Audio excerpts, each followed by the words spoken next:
They called it a sovereign future.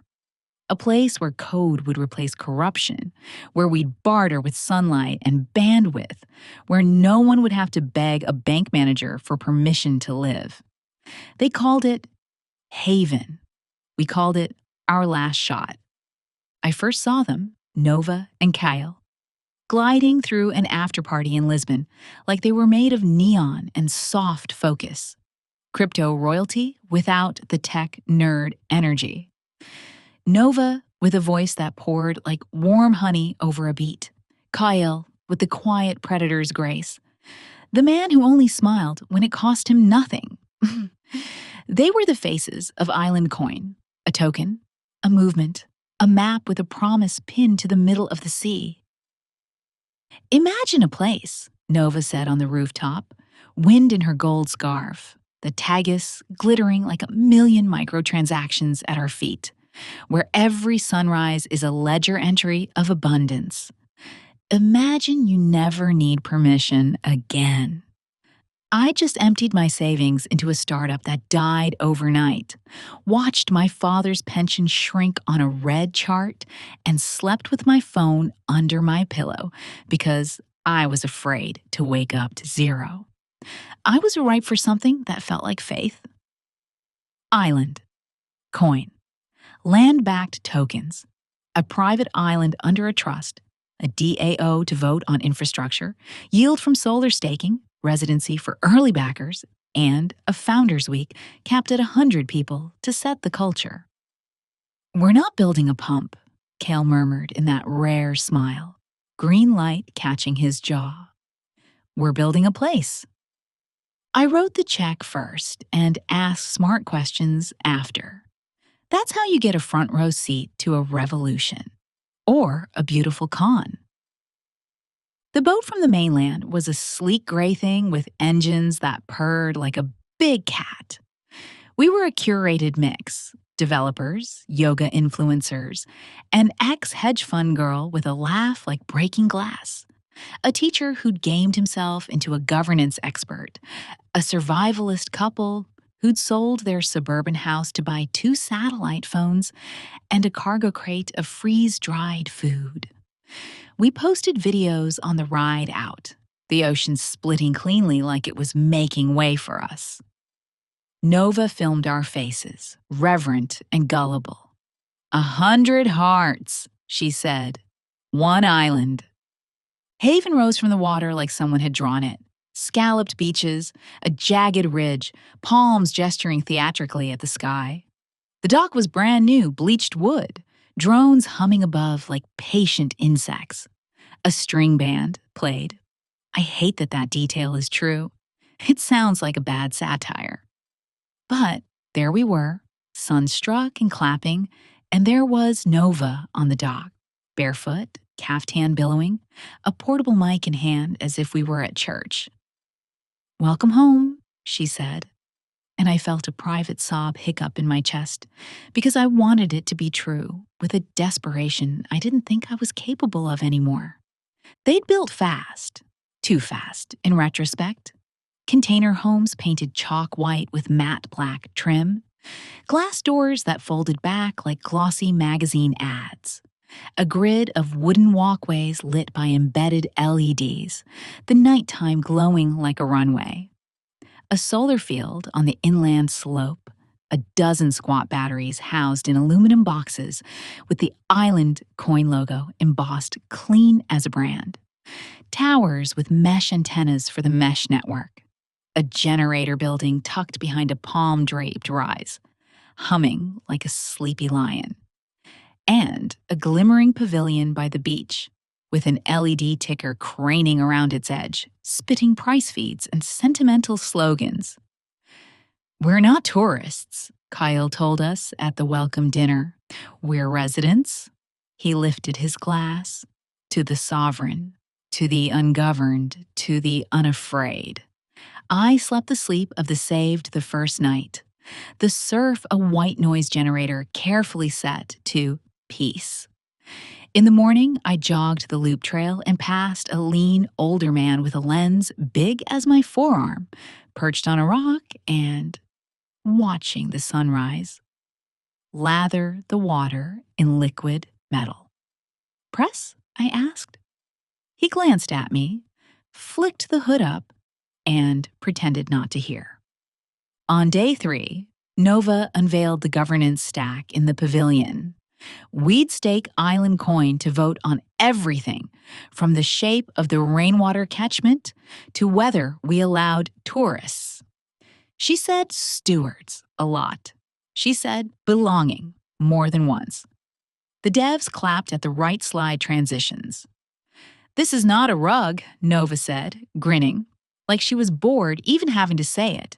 "This is real." There were rules. That should have been my first real alarm. Rules masquerading as rituals. Hand over passports for security and residency processing. Sign the NDAS, even if we were already investors. The NDAS had teeth. We'd be assigned biometric bracelets for resource allocation and emergency alerts. No one thought twice. We posted our bracelets on X with 2-sentence poems about sovereignty and sunsets. I made mine a boomerang. The first vote passed with 98% enthusiasm. We agreed to install the last 3 battery units before finishing a second well. The engineers had argued the reverse, but Nova framed it like an identity. Are we a people powered by the sun, or are we a people afraid of the dark? That's not a question. That's a spell. We chose the sun. Supply boats came on time for the first 2 weeks. We built gardens. We painted murals. We held Skillshare nights, where a dentist taught us how to pull a tooth, and a coder taught basic solidity, and a midwife taught us how to listen with our hands to a pulse. We swam at midnight. We clicked our bracelets to pay for coconut pancakes. The mesh network was fast enough if you weren't trying to upload video at sunset, when everyone captioned the same pink sky with "permissionless." Then the storm hissed to a halt on the horizon, like it had been waiting for us. It did not barrel down like in the movies. It lurked, fat and electric. The supply boat from the mainland was delayed. 1 day due to weather, then 2. We shrugged. We were preppers now. We were sovereign. We had our generators and our batteries and our faith. On the 3rd day, the mesh speed dropped to a crawl and the generator hiccuped like a cough. You pretend is nothing until blood rims the tissue. "It's fine," Kyle said, hands open. "Island life." There are rhythms. The 4th day, the generator died at dawn, the pavilion LED ticker stuttering, then going dead like a throat cut mid-sentence. The air that morning was strange. Do you know those days when even the leaves feel like they're trying to fly away from the trees? We gathered with our bracelets flashing retries. Nova moved as if nothing could surprise her. "You voted to power the future first," she reminded us, lilting, a mother with a handful of forgivable children. "We'll finish the well today." We're resilient. This is what we came for. Yes? Her grin begged us to be the kind of people she had sold us we were. No one wanted to be the first to say we were scared. By sunset, the first well coughed up a thin ribbon of water, like a dying man spitting into a bowl. We rationed what had looked abundant. The survivalist couple began handing out paper maps of the island they'd made from their runs at noon. "If GPS drops," the wife said, tucking the edges under stones as the wind tried to take them. We could have left on day 6. The boats weren't coming from the mainland. They said the port was closed for a different reason every hour. But our inflatable dinghy fleet could have ferried people to a smaller island nearby with a tiny airstrip. Kale stopped that with 1 sentence.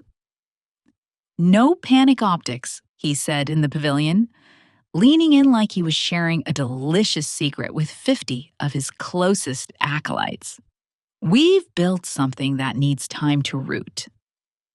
If the world thinks we can be shaken by the first gust, we're already dead." We didn't want to be the kind of story that mocked itself. The camera crews on the next ridge wanted exactly that. On day 7, the first fight broke out. A developer accused a gardener of hoarding protein bars. The gardener slapped him with a palm full of sand and a kind of quiet, practiced contempt. It was the tiny sound of the bracelet on the developer's wrist that I remember most, the plasticky chime, as it hit the other man's chest. A girl barely 20 filmed it and then cried when she realized there was no signal to upload her grief. We started whispering at night in the container houses, windows cracked for the faint breath of wind. Who would you follow if it all fell apart? Did Kyle really move his hardware wallets off-chain before we arrived? Did Nova's brother own the island trust, or was it her lover? Was that thick-necked man on the dock really a security lead or something else? Had anyone seen the older man with the camera again? Had he ever been seen leaving? The storm finally sprawled over the island like a king. The first rain felt like a blessing. Then the real rain came. The pathways turned slick and soft in a way engineered wood never should have. The solar field held up better than the batteries did. The generator building's door juddered in the wind, and something inside hit a metal panel repeatedly, sounding less like a machine and more like a monster in a cartoon, scrabbling with its nails. We formed lines at dawn to fill cans at the well. Bracelets beeping pathetically, even though nothing was reading them anymore. A child darted from a line and slipped, and 5 people reached at once to keep his head above a slick that was somehow mud and oil. His mother, a quiet woman from Oaxaca with a tattoo of a saint that only emerged when she lifted her arm to the sun, sobbed at the sudden swarm of kindness. It felt treasonous to be lucky. That night, the heat left the air for a single delicious hour, and I slept. When I woke, I knew before I saw the cluster of people outside. There's a silence you only hear when there's a body in it. He was the younger of the survivalist couple, the one who whittled spoons, who teased his partner with such tender cheer, it made me almost hurt to watch. He had gone to the ridge to check their buried cache. The path had turned to grease. The drop wasn't high. The stone he hit was sharp. There's a way grief moves across a group, quickly, then glacially, then in circles like a dog looking for its bed. Someone prayed. Someone counted under their breath. Someone vomited. Someone filmed until the woman next to him smashed his phone on a rock without saying a word. We buried him behind a stand of scrub. The sand kept wanting to fill the hole, and it felt like the island was trying to keep him, or trying not to take him. Nova spoke with a careful shiver in her voice about sacrifice and resilience, and the island as witness. Cale looked at the horizon like it owed him money. His eyes never stayed still. We were supposed to vote on whether to call for rescue. We had the satellite phones. We had the flares. We had pride like a drug. We had a brand that had to mean something, even if that something was just a prettied up way of saying we were afraid of being embarrassed. That night, the generator building burned. No lightning, no candles left unattended. I smelled it first, a low tang below the beach fire, like plastic melting and old anger heating. Then the orange clawed up from behind that palm-framed rise. We ran with buckets, with wet shirts, screaming half words that sounded like prayers and like curses. When Kyle arrived, he shouted orders that no one obeyed. And when Nova arrived, she cried. Not the pretty tear track crying she'd perfected in interviews, but a broken little sob that made her look human in a way that instantly made me lurch and hate her for it. We couldn't save the batteries. They were sealed and stubborn. When they went loud. The blast knocked Nova clean off her feet and into the arms of the thick-necked security lead who'd been standing 2 steps behind her for 3 weeks, like a shadow you only notice when the light changes. Someone's hair caught fire. Someone screamed a name, I still say in my sleep.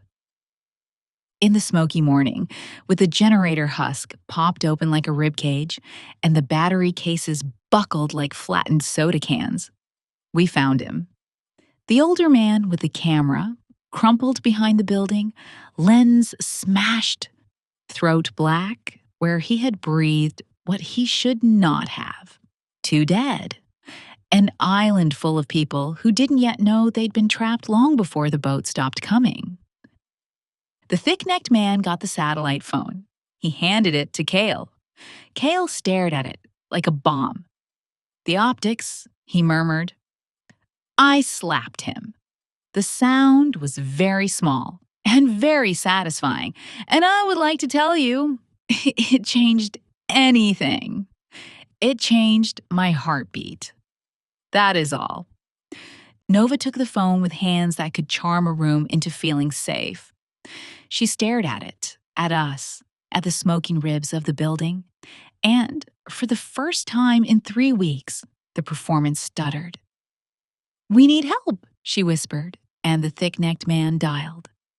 The boats came like angry teeth. The tiny airstrip on the next island buzzed with helicopters. The rescue tent stood up quickly, the way justice never does. We lined up with blankets on our shoulders like penitent children. I watched the mesh towers, all of them crooked in their bases like question marks, and pressed my bracelet with a sick reflex I couldn't kill. The cameras came too, the ones with logos and microphones and the loud, eager hunger that rides under every "how are you feeling?" Someone grabbed my shoulder, a woman with a halo of curls and a white shirt that didn't wilt with the heat. Did you consent to your passport being held? She asked. Did you know about the trust? What trust? I said. Because even at the end of the world, your mouth can still be stupid.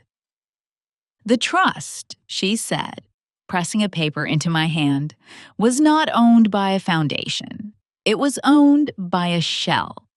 The shell was owned by a holding company with one director. The director was Nova's mother. The island had been leveraged a week before we arrived as collateral for a loan. The loan had terms that would make a loan shark blush. The repayments should have started as soon as the token launched on the public exchange. They had not. Because, I asked, though I knew a dozen, becauses by then. Because your governance vote was never going to move a single decimal in the ledger that mattered, she said gently, like she was speaking to someone's daughter. I found Nova under a tarp with a cup of water she wasn't drinking.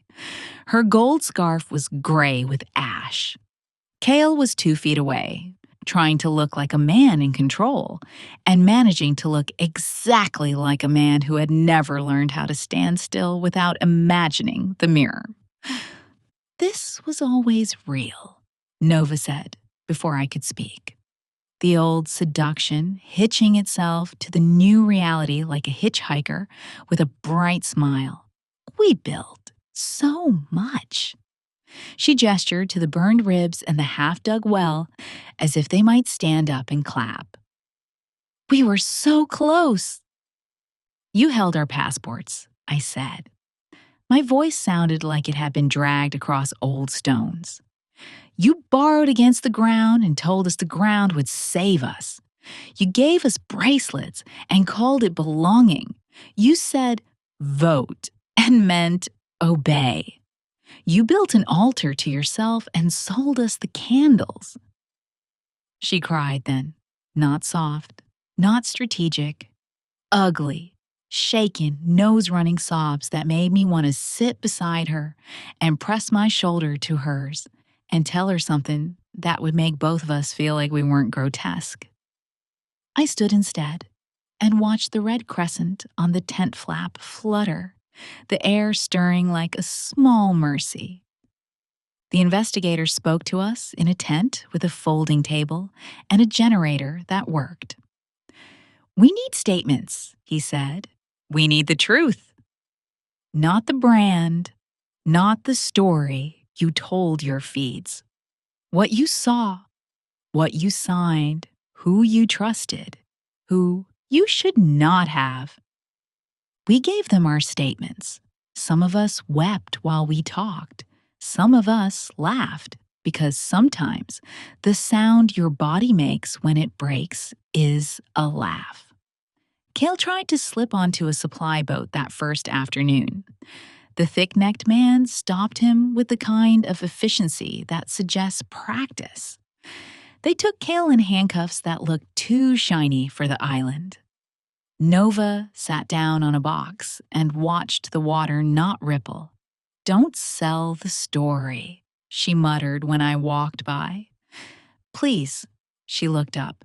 It could still be beautiful. I wanted to say yes. I didn't. Beauty doesn't fireproof lies, I said, and I don't know where the sentence came from, but it planted a flag in me, and I have not moved that flag since.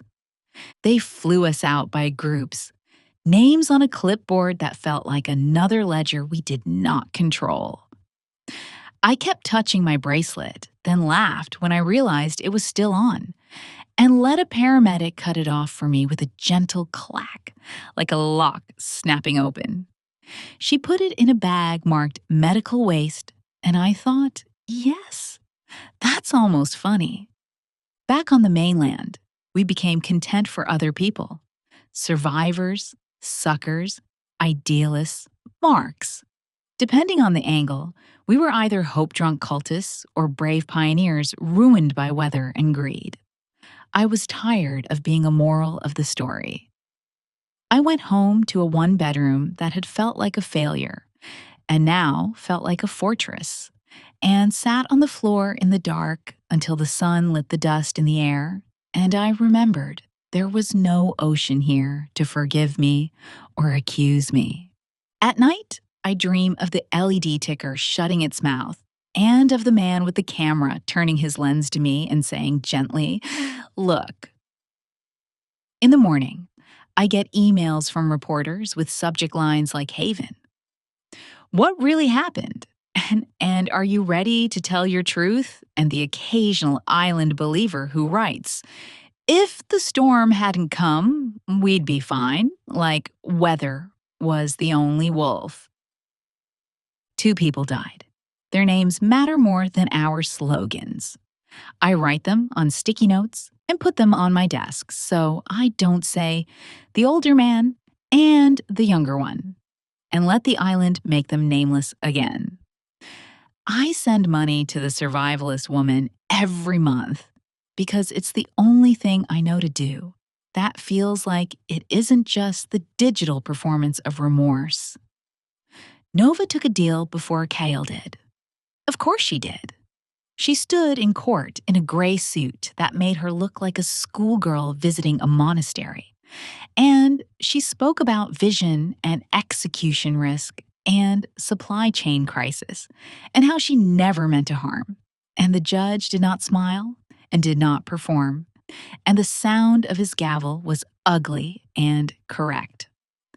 Kale did not weep. He stared at the window like he could still see the water that had once obeyed him. I still believe in places. That's the hardest part to admit. Like confessing to a lover that, after everything, the soft part of you still wants to be touched. I believe there are ways to build worlds that don't set fire to people. But I also know this. If someone asks for your passport for your own good, keep your passport. If someone puts a bracelet on you and calls it community, measure your wrist. If the vote always yields the outcome that pleases the person with the mic, you aren't citizens. You're props. Sometimes I watch the videos we took those first days. The orange sky, the soft declarations, the mesh speed test pings, the way the children ran down the dock like the future couldn't help but be kind to them. I watch my own face in the reflection of the pavilion glass, and I don't hate the woman there. She wanted the world to be less cruel. She wanted to say we and mean something that wouldn't be sold in a deck. I mailed my bracelet back when the class action firm asked for artifacts. I wrote a note and slipped it into the padded envelope. Not for them. Not for anyone. For me.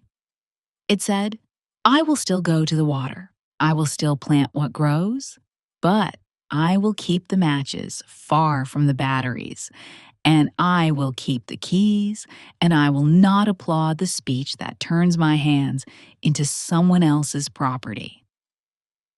If you asked me what justice looked like, I'd say it looks a little like a stable grid, and a little like a room where no one is filming you when you cry, and a little like the absence of slogans where facts would do. If you ask me what Haven was, I'd say it was a mirror we sailed to.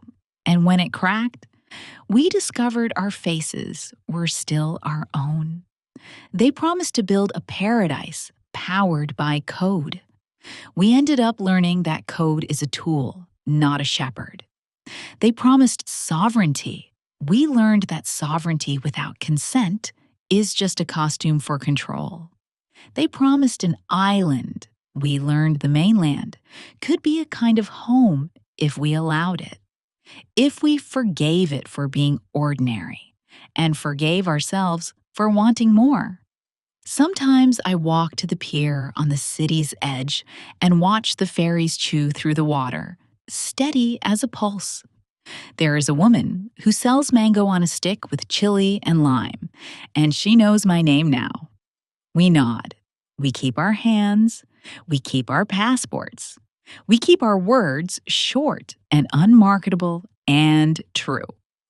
And when the wind moves just right and the water laughs as it hits the pilings, I hear a voice. Not Nova's, not Kyle's, not the judge or the reporter or the dev who can't stop saying governance like it's an apology. It's my own voice, low and plain, saying the thing that should have been chiseled over the pavilion door and would have saved us if we'd read it. No coin can buy you a compass. You have to build that yourself. And you have to keep it when the island says, give it up. And when the sun sets, you light what you can without burning the ones you love. Dive into stories that stir your soul. Jackie Smith.